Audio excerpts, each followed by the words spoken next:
আসসালামু আলাইকুম, নাইম টিচিং পয়েন্টে তোমাদের স্বাগতম। আজকের এই ক্লাসে আমি যশোর বোর্ড 2022 সালের টেক কোয়েশনটি সমাধান করে দেখাবো। এর আগের পর্বগুলোতে আমি টেক কোয়েশনের রুলস এবং কয়েকটি বোর্ড কোয়েশন সমাধান করে দিয়েছি। তোমরা চাইলে ওই ক্লাসগুলো দেখে এই ক্লাসটি দেখতে পারো, তাহলে খুব ভালোভাবে বুঝতে পারবে।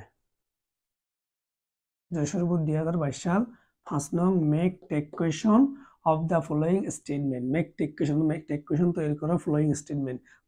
কতগুলো স্টেটমেন্ট দিছে এগুলা থেকে আমরা এখন এ নাম্বারটি করব, সমাধান করব।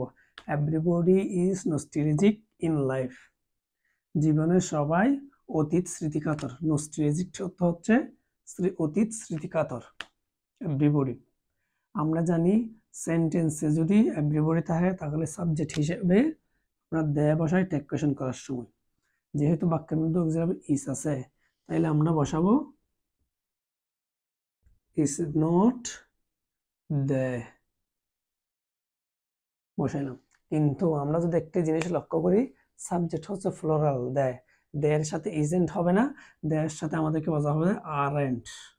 দেয়ের সাথে আমাদেরকে বসাতে হবে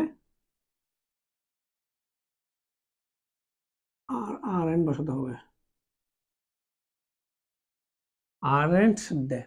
হওয়ার কথা ছিল ইজেন্ট, যেহেতু বাক্য ইজ আছে, কিন্তু দেয়ের সাথে ইজেন্ট বসে না, দেয়ের সাথে আরএন্ট বসে। We hardly forget the golden first. আমরা সহজে গোল্ডেন ফার্স্ট, সোনালী অতীত ভুলি না। হার্ডলি নেগেটিভ, বাক্যের মধ্যে হার্ডলি আছে অর্থাৎ বাক্যটি হচ্ছে নেগেটিভ। ফরগেট যেহেতু ভার্বের বেস ফর্ম, ডো সাবজেক্ট হিসেবে উই আছে, ডো উই। আমরা নট যুক্ত কেন করব না, যেহেতু অলরেডি বাক্যটি হচ্ছে negative. Hardly the memories of childhood are always haunting us. The memories of childhood, শৈশবের স্মৃতি আমাদেরকে সবসময় মনে করায় অথবা আঘাত লাগে। বাক্যের মধ্যে আমরা যদি একটা জিনিস লক্ষ্য করি, সেন্টেন্সের মধ্যে আছে কি অক্সিলারি ভার্ব। অক্সিলারি হচ্ছে কি আর, আমরা সেটা আর, যেহেতু বাক্যটি পজিটিভ সেহেতু আমরা নট আরএন্ট। দা মেমোরি অর্থাৎ childhood, the memory of childhood, তাই হিসেবে আমরা দে, আমরা বসাবো আরএন্ট দে। সাবজেক্ট হিসেবে বসবে আরএন্ট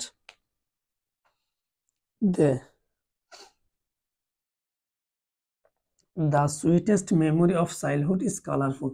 The sweetest memory, বাক্যের মধ্যে ইজ, তারপর বসবে ইজ। বাক্যটি যেহেতু পজিটিভ তাই আমি নেগেটিভ ট্যাগ দেবো isn't. The sweetest memory, it subject হিসেবে আমরা বসাবো is, isn't it. The sweetest memory জন্য বসাইছি ইট।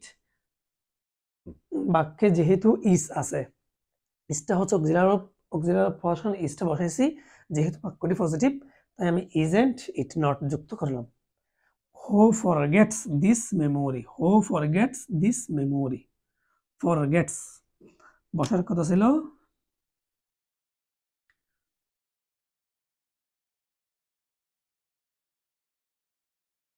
doesn't they? who থাকলে দে, কিন্তু আমরা এখানে ডাজেন্ট বসাতে পারবো না।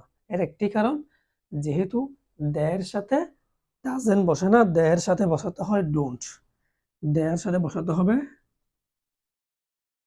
Don't, don't they, don't they. আশা করি প্রত্যেকটি সেন্টেন্সের টেক কোয়েশন তোমরা বুঝতে পেরেছো।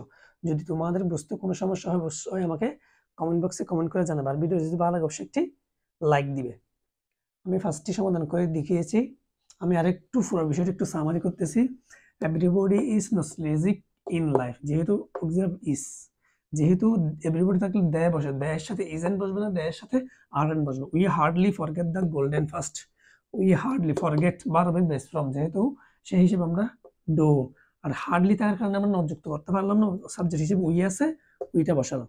The memories of childhoods are always haunting us, auxiliary ফার্স্টে আর, সেহেতু আরটা বসাইলাম। যেহেতু বাক্যটি পজিটিভ সেজন্য আমাদের নট যুক্ত হবে are not. The memories of childhood, সেজন্য আমরা সাবজেক্ট হিসেবে দে বসালাম। The sweetest memory of childhood is colourful, is auxiliary verb আছে সেজন্য ইজেন্ট বসালাম। যেহেতু বাক্যটি পজিটিভ ইজেন্ট বসালাম। The childhood memories, the childhood এটার জন্য আমরা বসালাম it. Who forget this memory, who forget this memory, forgets বসার কথা ছিল ডাজেন্ট, যেহেতু হু সাবজেক্ট হিসেবে আমরা দেয় বসালাম, দেয়ের সাথে ডাজেন্ট বসে না, দেয়ের সাথে ডোন্ট বসে, ডোন্ট দেয়। আশা করি সম্পূর্ণ বিষয়টি তোমরা বুঝতে পেরেছো। পরবর্তী ভিডিওতে আমি আরেকটি টেক কোয়েশনের বোর্ড কোয়েশন সমাধান করে দেখাবো। ততক্ষণ ভালো থাকবে, সুস্থ থাকবে। আল্লাহ হাফেজ, আসসালামু আলাইকুম।